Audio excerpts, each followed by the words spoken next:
I stood there in my bathrobe, coffee in one hand, shotgun in the other, staring at what used to be my bridge and wondering if I'd finally lost my mind. Standing atop a pile of splintered wood and tire tracks, with a grin like she'd just invented the wheel, was HOA President Laura. She looked right at me and said, "You're welcome. That eyesore's gone." I hadn't even brushed my teeth yet, and this woman had already declared war. I live on a quiet ranch just outside the boundaries of the Pine Hollow HOA, a fancy community that sprouted up a decade ago when a developer bought the flatlands next to my property. At first, it was fine. They used the bridge my dad built in the 60s to cross the creek and reach the county road. It was an unspoken agreement never written down that they could use it as long as they didn't act like they owned it. My dad was generous. I was patient, but Laura was neither. She was the type who thought a clipboard and a megaphone gave her power. The bridge wasn't just sentimental. It was the only road in and out of their neighborhood. No back gate, no alternate route. Their manicured lawns and gated homes were boxed in behind my land, with that bridge as their lifeline. Deliveries, emergency vehicles, garbage trucks, everything depended on it. Now it was a twisted heap of wood and steel. I stepped closer, trying to process the insanity. "Laura," I said slowly, "you did this?" She nodded, smug as ever. "It was a community decision. Your bridge was a hazard and an eyesore. The HOA board voted, and we had a contractor out this morning." I looked at the ground. Deep tire ruts from a bulldozer scarred the earth like claw marks. The supports were ripped out, and a few planks floated downstream. My stomach churned. "You tore it down without my permission. On my land." She waved a manila folder with some official-looking papers. "This says we have access rights." I didn't glance at the documents. I looked at the dry creek bed, the crumbled path, then back at her. "Laura, you just destroyed the only road to your fancy little kingdom, and I own every inch of it." Her smile faltered, just a crack, like a chip in a windshield. "It's not a big deal," she said. "The board can vote to fund a new one." "Where?" I asked. "You planning to swim across? Build a zip line? Because unless you've got a helicopter pad, that bridge was your lifeline." She crossed her arms, eyes narrowing. "You're just trying to scare me." "No," I said, stepping closer. "I'm just watching the chickens come home to roost." Her phone rang. She held up a finger and answered. Her face changed instantly. "What? Are you serious?" "But he's having chest pains." Her eyes flicked to me as she paced in the mud, whispering into the phone. She hung up, hands trembling. "Everything okay?" I asked. She didn't answer. She turned and stormed off, muttering about calling the sheriff. Back at the house, I sat at the kitchen table and called my lawyer, Sam. "We go way back." I barely had to explain. The moment I said Laura destroyed the bridge, he sighed and said, "Civil or criminal charges first?" By midday, chaos had swept Pine Hollow like a dust storm. Residents stood at the creek's edge in robes and slippers, staring at the gap where their road used to be. A woman in yoga gear yelled into her phone about a missed Pilates class. A teenager kicked rocks, shouting that his car was stuck and he'd missed the party of the year. Emergency responders arrived for the man with chest pains, only to find themselves blocked. A paramedic glanced at me. "That your land?" "Sure is," I said. "Any way across?" "Only if you've got wings." He shook his head and radioed for an airlift. News trucks rolled in by sunset. I was on my porch, still sipping cold coffee. A reporter with perfect hair and a tight blazer stepped onto my lawn. "Sir, are you the owner of the property where the bridge was demolished?" I nodded. "That's right. Can you tell us what happened?" I gave her the short version. "Laura, bulldozer, private property, no permission." She blinked, then turned to the camera with that gleeful reporter seriousness. "You heard it here first, folks. HOA leader takes drastic action, leaves community stranded." That night, I grilled a steak, cracked a beer, and sat on the porch, listening to distant honking and shouting across the creek. A man's voice echoed. "This is ridiculous." "I'm late for court," another yelled.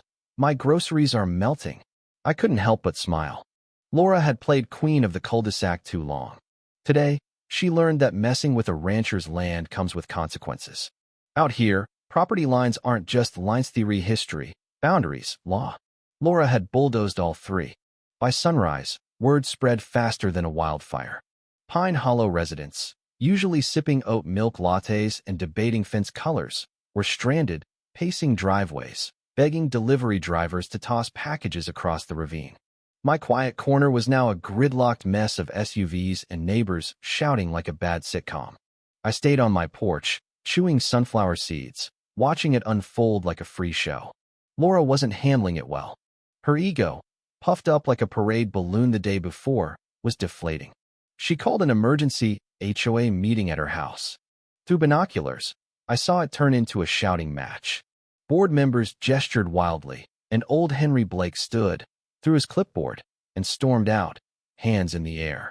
Laura was losing her grip. Mid-morning, a young man in khakis and sunglasses marched to my gate with a stack of papers. He introduced himself as the HOA's legal rep and handed me a cease and desist order. I didn't take the papers. How am I supposed to see something I didn't do? I asked. You're interfering with community access, he said. No, I replied. Your boss interfered with my property. I'm just standing here. He muttered about legal consequences and tripped over a root as he left. I waved. I called Sam again. He chuckled. Good. Let them push. It gives us more to work with. He drafted a notice of trespass and property damage, plus a demand for damages. I signed it, and he had it couriered to the HOA board. 2 hours later, Laura's face was on the news again, this time with the headline, HOA president accused of felony vandalism.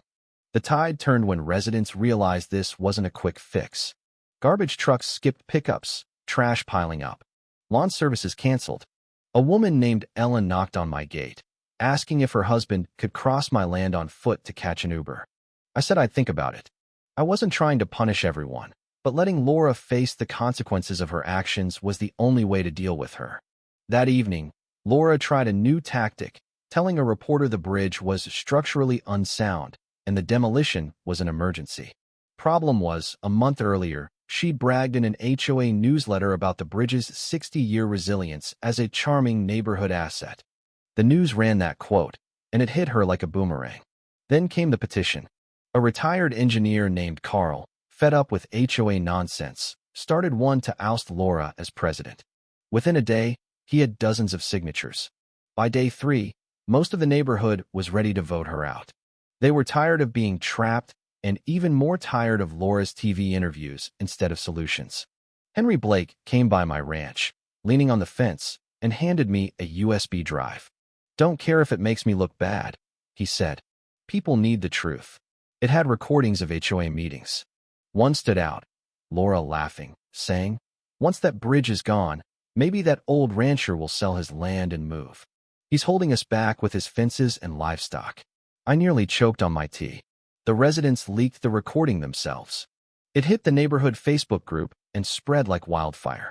People who once smiled at Laura in spin class now demanded her resignation. One guy hung a banner on his garage. We're held hostage by our HOA president. Help us, Sheriff Dan. Laura's allies on the board distanced themselves, claiming they never supported the demolition. She was alone. She made one last attempt, walking up my driveway at sunset, heels sinking into the dirt, flashlight in hand. I met her halfway, arms crossed. I want to offer a formal apology, she said, and a proposal. The HOA will fund a new bridge, better than the last. We'll pay entirely if you let us start immediately. I nodded slowly. Sounds generous. But let me ask you, if I tore down your house without permission, then showed up with blueprints and a check, would you take the deal?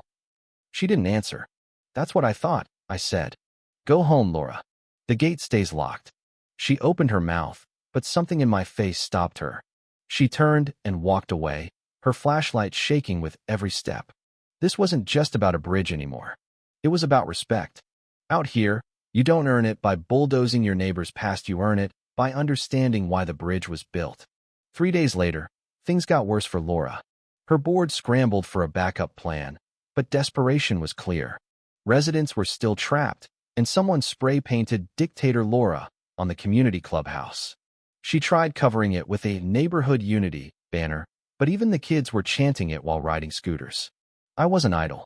With Sam's approval, I built a 10-foot metal gate where the bridge once connected to the HOA's side, bolted to concrete, with a sign, private ranch property. No HOA access. Trespassers towed by horse. I tied my horse, Thunder, nearby for effect and installed motion lights and a trail camera. If Laura or her loyalists tried anything sneaky, I'd have it on video. One neighbor offered cash to drive through the creek. I declined. If I bent for one, Laura would spin it to make me the villain. No thanks. The HOA's next plan was a disaster. They tried building a new road around my land, through county-protected wetlands. Machinery arrived, parked for a day, then vanished. The county slapped them with a cease-work order and a fine that drained their reserve funds. A resident hand-delivered a lemon cake and a note. Thank you for your patience. We were blind. The cake was dry, but the gesture was kind. I realized I had leverage. Where the bridge once stood, I paved a gravel pullout and set up a farm stand, selling heirloom tomatoes, squash, and wildflowers. I called it Jack's Honest Veg. Within a week, I was selling out daily to folks from neighboring towns, happy for fresh produce and a good story. One Saturday, a news van pulled up while I restocked zucchini. A reporter and cameraman approached, saying they were doing a spotlight on local farm stands. I didn't buy it, but played along. Tell us how this started, she said. Well, I said, leaning on the gate, I used to have a bridge over that creek. My dad and I built it when I was 17. It stood for decades. Then one morning, a woman with a clipboard and too much confidence knocked it down without asking. What happened next? She asked. I smiled. Nature took over. I told the story calmly, no gloating, just truth. People like truth when it's quiet. The clip went semi-viral, shifting from an HOA scandal to a story about a rancher standing up to entitlement. Emails poured in, some thanking me, others asking for gardening tips. One woman offered a goat as a thank you. I politely declined. Then came the moment Laura was done. Henry Blake showed up at my gate in a full cowboy outfit, hat, boots, spurs, tying a fake horse to my fence, and holding a sign. I nominate Jack for HOA president. We laughed hard. That evening, I watched a leaked HOA meeting livestream. Laura slammed her gavel, but no one listened. Residents shouted about misused funds and destroyed access. One guy asked if she planned to kayak to work. She tossed her gavel into her purse and stormed out. The board voted her out that night. By morning, her house was for sale. I stood at the creek's edge, watching the sunrise gild the water. I hadn't planned this. I just wanted to be left alone. But now I had a farm stand, a camera full of evidence, a community waking up, and a gate that drew a line in the sand. Laura tried to bulldoze a legacy, but my land's roots ran deeper than her title. For the first time in years, I felt connected to it. The week after Laura's ouster was quiet. No more HOA drama, no more threats and fancy envelopes. Her house sat with a crooked for sale sign, like even it was embarrassed.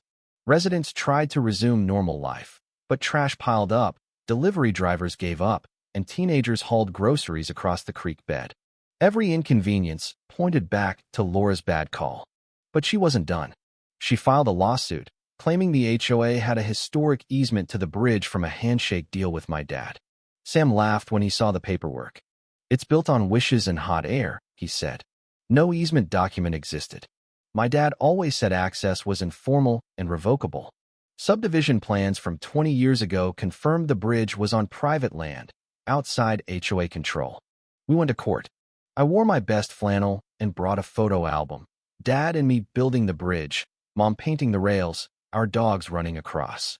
The judge, who looked like he'd rather be fishing, flipped through it, then asked Laura's team for written proof of access rights. They had none, just diagrams and vague newsletter mentions. He closed the album, said he'd rule later, but his tone said it all. Laura left the courtroom, jaw tight, silent for once. The ruling came 2 days later, full dismissal of her lawsuit, plus compensation to me for property damage and legal fees. It wasn't a fortune, but it stung. Laura didn't appeal. She vanished from the HOA. Residents started selling their homes. Some moved out. Others proposed new roads, but every route hit private land or needed permits they couldn't afford. The HOA, leaderless and broke, was helpless. Insurance companies hiked rates or dropped coverage due to no emergency access. The neighborhood became an island. One Tuesday, a moving truck got stuck in the mud near Laura's driveway. A mover asked for help. I grabbed my tow chain and said I'd help if Laura signed something. She hesitated, then scrawled on cardboard. I apologize for destroying your bridge and disrespecting your land. I nodded, pulled the truck out with my tractor, and she drove off without a word. With her gone, things settled. The HOA held elections, but no one wanted the top job. A new board member, Sarah, bought tomatoes at my stand and offered to fund a footbridge for pedestrian access. I said I'd think about it. Instead, I built a small wooden footbridge upstream, just for people and bikes. No rails, no fuss, just wood and bolts. I added a sign, "Wildlife only beyond this point."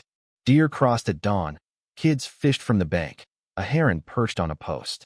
I watched it all on my trail camera, feeling quiet satisfaction. The land didn't just heal, it thrived.